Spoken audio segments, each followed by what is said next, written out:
हम फिर से लेकर आ चुके हैं आप लोगों के लिए शाम की सभी ताज़ा और बड़ी खबरें। एक एक कर आपको सारी खबरों की जानकारी देंगे। आज देश दुनिया में क्या कुछ हो रहा है। दरअसल सबसे पहली जो बिग ब्रेकिंग निकल आ रही, जेडीयू और बीजेपी आए आमने सामने। जी हाँ, बीजेपी के कानून को ही आप लोग बता दें जेडीयू नहीं लागू करना चाहती। कहा लव जिहाद जैसी कोई चीज नहीं है बिहार में, आपस में ही भिड़ गई है जेडीयू और बीजेपी। इसके बारे में आपको विस्तार से बताएंगे। वहीं पर दूसरी बिग ब्रेकिंग में हम आपको बताएंगे तेजस्वी यादव का नीतीश पर बड़ा हमला। कहा एक भ्रष्टाचारी को हटाया शिक्षा पद से तो दूसरे भ्रष्टाचारी को बैठा दिया। जी हाँ, इन पे भी सीबीआई की जो है यहां पर जांच चल रही है। इसके बारे में आपको विस्तार से बताएंगे। वहीं पर तीसरी बिग ब्रेकिंग में हम आपको बताएंगे, जी हाँ, क्रिकेट में भी अमित शाह ने जो है यहां पर शुरू कर दी अपनी इन पिन पौने तीन। जी हाँ, बीसीसीएल में अमित शाह पर लगे बड़े आरोप। कहा गांगुली दलाली कर रहा है अमित शाह की। इसके बारे में भी आपको विस्तार से बताएंगे। वहीं पर अगली बिग ब्रेकिंग में हम आपको बताएंगे, जी ममता बनर्जी का बड़ा बयान। कहा नफरत फैला रही है बीजेपी की सरकार। इसके बारे में भी आपको विस्तार से बताएंगे। पश्चिम बंगाल में ममता बनर्जी ने खेल दिया मास्टर स्ट्रोक। वहीं पर अगली बिग ब्रेकिंग में हम आपको बताएंगे, जी हाँ, दरअसल आप लोग बता दें जो मेन पेपर होते हैं, जी हाँ, जो आप लोग बता दें जो कि स्ट्रॉन्ग रूम में होना चाहिए, वो पेपर चुनाव आयोग के पास से आप लोग बता दें बिहार में पड़े हुए मिले, जिसके चलते अब आप लोग बता दें ये केस जो है वो कोर्ट में जाने वाला है कि इतने अहम पेपर जो चुनाव आयोग ने इधर उधर क्यों फेंक रखे थे स्ट्रॉन्ग रूम के बजाय। इसके बारे में भी आपको विस्तार से बताएंगे। वहीं पर अगली बिग ब्रेकिंग में हम आपको बताएंगे, जी हां, दरअसल आप लोग बता जेडीयू और बीजेपी की तानाशाही आमने सामने आ चुकी है। साफ साफ दिखाई दे रहा है कि सरकार ज्यादा दिन तक नहीं चलने वाली। जी हां, दरअसल आप लोग बताएं जेडीयू और बीजेपी सामने आमने सामने आ गए, जहां पर एक तरफ गिरिराज सिंह का कहना है कि लव जिहाद पर कानून आना चाहिए, तो वहीं पर आप लोग बता दें वशिष्ठ नारायण का कहना है कि इसकी कोई भी जरूरत नहीं है बिहार में। इसके बारे में आपको बताएंगे। वहीं पर अगली बिग ब्रेकिंग में हम आपको बताएंगे, जी हां, दरअसल आप लोग बता दें मोदी जी जो कि कहा करते थे कि मोदी इस देश के लिए वरदान है, उस मोदी ने इस देश को सबसे नीचे लाकर फटक दिया। आज बांग्लादेश हमसे ऊपर पहुंच गया है। जिस पाकिस्तान को हम उठते बैठते गाली देते हैं वो भी हमसे आर्थिक स्थिति में आगे। जी हां, लगातार भारत की जीडीपी गिरने से आप लोग बता दें मोदी की हुई इंटरनेशनल बेइज्जती। इसके बारे में आपको विस्तार से बताएंगे। वहीं पर अगली बिग ब्रेकिंग में हम आपको बताएंगे, जी जेपी के आप लोग बता दें एमएलए पहुंच गए हैं पटना हाई कोर्ट।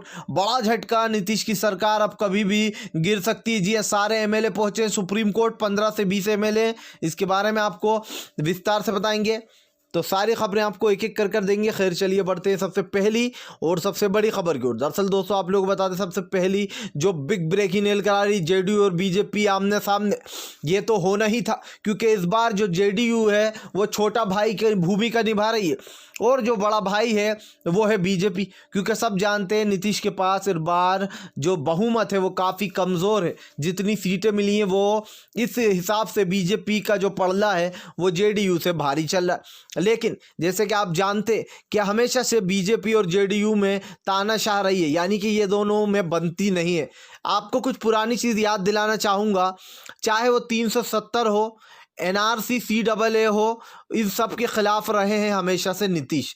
जी हाँ, जहाँ एक तरफ बीजेपी ये काले कानून लाने में सक्षम रही तो वहीं दूसरी तरफ इसके विरोध में रहे नीतीश। अब एक और नया टंटा शुरू हो गया है जहां पर जेडीयू और बीजेपी फिर से एक बार आमने सामने आ गई है। हालांकि उस बार नीतीश की हालत काफ़ी अच्छी थी क्योंकि उनको भारी बहुमत मिला था, लेकिन इस बार उनके पास बहुमत काफ़ी कम है और बीजेपी के पास पावर ज़्यादा है। लेकिन उसके बावजूद भी बीजेपी और जेडीयू आपस में ही भिड़ती हुई नजर आ रही है।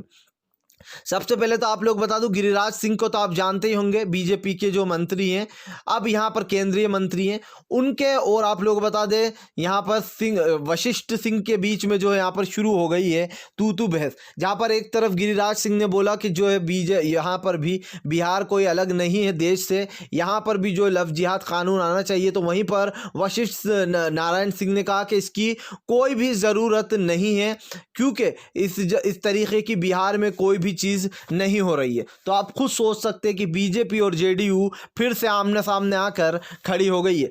खैर चलिए हम बढ़ते हैं एक और अगली बिग ब्रेकिंग की तरफ। बता दें आप लोगों को अगली जो बड़ी खबर निकल कर आ रही, तेजस्वी यादव का बड़ा हमला। कहा नीतीश ने एक भ्रष्टाचारी को उठाया तो दूसरे भ्रष्टाचारी को बिठा दिया है। जी हाँ, दरअसल आप लोग बता दें अशोक चौधरी जो कि नए शिक्षा मंत्री के तौर पर चुने गए हैं, उनके लेकर फिर से एक बार तेजस्वी यादव ने बड़ा हमला बोला है नीतीश सरकार पर। उनका कहना है अशोक चौधरी की मस्ती में लीन हो गए हैं इस वक्त।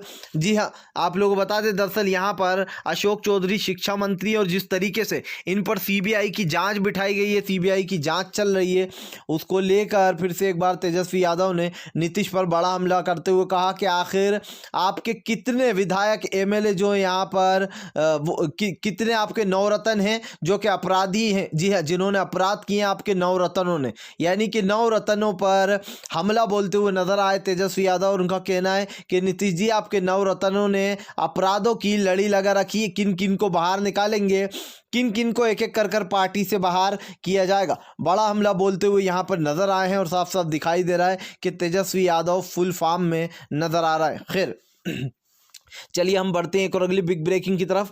बता दें आप लोग को अगली जो बड़ी खबर निकल कर आ रही, जी ममता बनर्जी का मोदी सरकार पर बड़ा हमला। कहा नफरत फैलाती है मोदी सरकार। जी हाँ, हिंदू मुसलमान वाली राजनीति हमसे नहीं होती। दरअसल आप लोग बता दें तृणमूल कांग्रेस का पश्चिम बंगाल में जहाँ एक तरफ बीजेपी अपने पैर जमाने की कोशिश कर रही है, तो वहीं दूसरी तरफ ममता बनर्जी ने विकेट उड़ा दिया है बीजेपी की सरकार का। जी हाँ, बड़ा झटका लगता हुआ यहाँ पर नजर आ रहा है मोदी और शाह को, क्योंकि इनकी जो नजरें टिकी हुई हैं वो आप लोगों को बता दूं अब पश्चिम बंगाल के चुनाव पर टिकी हुई हैं। सब जानते हैं कि पश्चिम बंगाल में पिछले 3 साल से ममता बनर्जी का राज चल रहा है और ऐसे में बीजेपी को ये बात काफ़ी खटकती है। बीजेपी अब के फिराक में कि किसी तरीके से वहाँ पर जीत हो जाए पश्चिम बंगाल में, लेकिन जैसे कि आप जानते हैं कि पश्चिम बंगाल में सिर्फ और सिर्फ ममता बनर्जी का दबदबा है, तो अब की बार भी ममता बनर्जी की सरकार ही मानी जा रही है। इसको चल के पहले से ही ममता बनर्जी ने बीजेपी पर अपना हमला बोलना शुरू कर दिया। खैर चलिए हम बढ़ते हैं एक और अगली बिग ब्रेकिंग की तरफ। बता दें आप लोग को अगली जो बड़ी खबर निकल कर आ रही है, जी हाँ, आप लोग बता दें आज पटना हाई कोर्ट में पहुंचेंगे तेजस्वी यादव के 22 से 20 एमएलए। दरअसल आप लोग बता दें शक्ति सिंह जिनको महज 12 वोटों से हराया गया था, अब शक्ति सिंह जो आज पटना के हाई कोर्ट जाने वाले। बताया जा रहा है कि यहाँ पर जितने एमएलए यानी कि जिन एमएलए को 12-12, 13-13 वोटों से हराया गया है वो एमएलए अब पटना हाई कोर्ट का रुख करने वाले। और इसका सबसे बड़ा बात यह भी है कि जिस तरीके से यहाँ पर धांधली चल रही है वोटों में, जी हाँ, जिन कागज़ों को स्ट्रॉन्ग रूम में होना चाहिए वो फिरते फिर रहे बाहर हवा खाते हुए। जी हाँ, आप लोगों को बता दें सिद्दीकी के पास ये मिले गए हैं, ये जो सिद्दीकी को जो हराया गया था उनके पास से ये वहाँ पर से कागज़ मिले थे। अब इसकी जो बात है ये सुप्रीम कोर्ट जा रही है कि भाई यहाँ पर किस तरीके से 12-12, 13-13 वोटों से हमें हराया गया है और ये यहाँ पर धांधली हुई है, यानी कि अब नीतीश की सरकार कभी भी गिर सकती है, बड़ा झटका लग सकता है, क्योंकि पटना हाई कोर्ट पहुँच चुके हैं अब तेजस्वी यादव के एमएलए। खैर चलिए हम बढ़ते हैं एक और अगली बिग ब्रेकिंग की तरफ। बता दें आप लोग को अगली जो बड़ी खबर निकल कर आ रही है, जी हाँ, शाह ने बीसीसीएल में भी बैठा है अपने दलाल। दरअसल आप लोगों को बता दें क्रिकेट की दुनिया में अब शाह का वहाँ पर भी नाम आने लगा है कि वहाँ पर भी इनकी तानाशाही चल रही है बीसीसीएल में। जी हाँ, दरअसल आप लोग बता दें कि गांगुली को बताया शाह का सबसे बड़ा दलाल।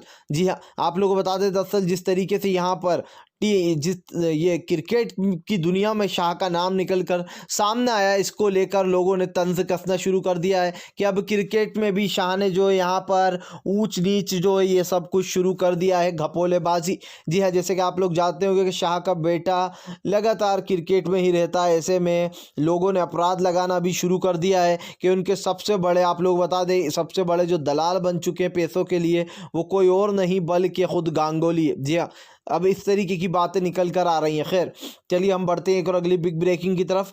बता दें आप लोगों को अगली जो बड़ी खबर निकल कर आ रही है, मोदी ने कराई हमारी इंटरनेशनल वाली बेइज्जती। जी हाँ, जो लोग हो पाकिस्तान को मैं लिख कर दे सकता हूँ उठते बैठते गाली देते होंगे और कहते होंगे कि पाकिस्तान तो हमसे काफ़ी ज़्यादा पीछे है, वो पाकिस्तान भी आज मोदी की बदौलत हमसे आगे निकल गया। पीएम मोदी ने इस देश को इस कगार पर लाकर खड़ा कर दिया कि आज जहां से देख रहे हैं हम लोग मायूसी नजर आ रही है। कहाँ हम यूं कहा करते थे कि आर्थिक स्थिति में पाकिस्तान हमसे कई गुना पीछे है, लेकिन आज जिस तरीके से हमारी जीडीपी गिरी है उसको लेकर इंटरनेशनल वाली बेइज्जती करा दी पीएम मोदी ने।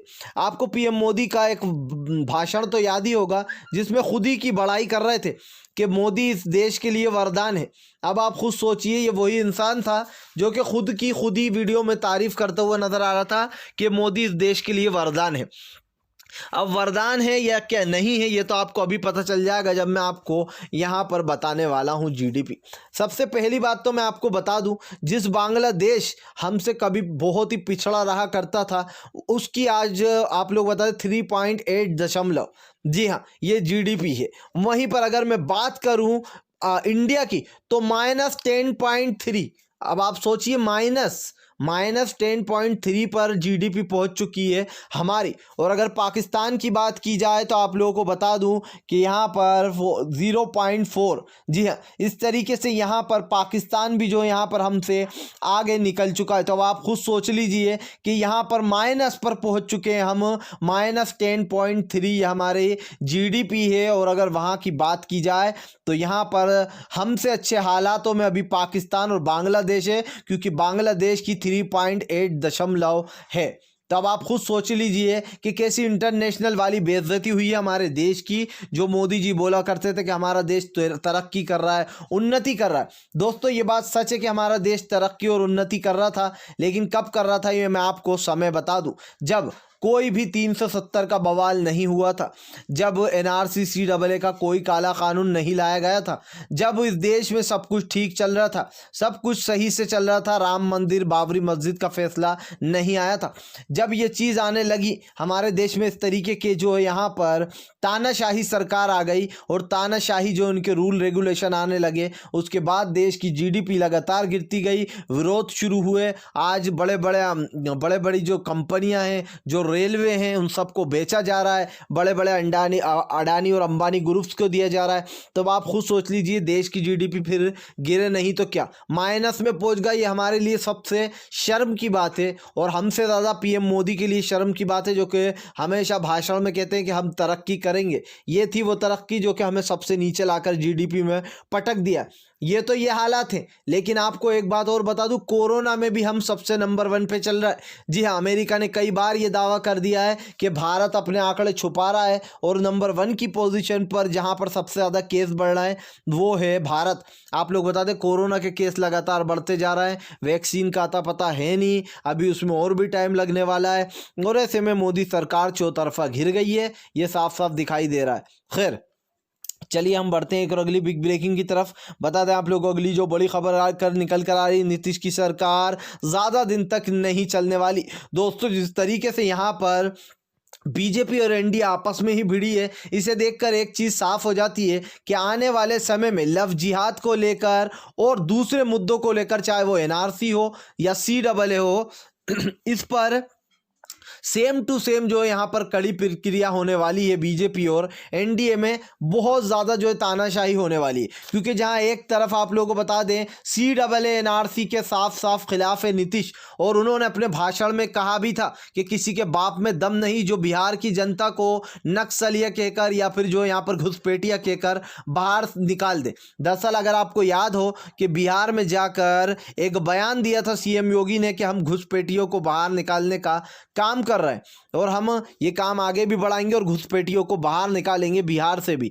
ऐसे में नीतीश चिढ़ गए थे और उन्होंने जवाब दिया था कि किसी के बाप में दम नहीं जो बिहार की जनता को घुसपैठियों का नाम देकर यहां से बाहर निकाल पाए। और इससे पहले भी एनआरसी और सीएए का विरोध कर चुके हैं नीतीश, यहां तक कि 370 का भी विरोध किया था उन्होंने। बीजेपी और एनडीए में बनती नहीं है, ये सबसे बड़ी बात है। लेकिन अब की बार कुछ पासा उल्टा है। अब के बड़े भाई के कैरेक्टर में जो है वो है बीजेपी, क्योंकि बीजेपी ने चिराग पासवान को इसीलिए लगाया था पीछे ताकि वो नीतीश की कुर्सियां जो है वो काट पाएं और पावर में जो है बीजेपी रहे। लेकिन इसका साफ साफ मकसद यही है, इसका साफ साफ एक जो उदाहरण निकल कर आता है वो यही है कि लव जिहाद पर बीजेपी और जेडीयू आमने सामने आ चुकी है। अब सबसे बड़ी बात यह आ जाती है कि लव जिहाद जैसी कोई चीज़ है ही नहीं, लेकिन यहाँ पर जो बड़ी बड़ी जगहें हैं वहाँ पर इसको लागू करने की बात की जा रही है।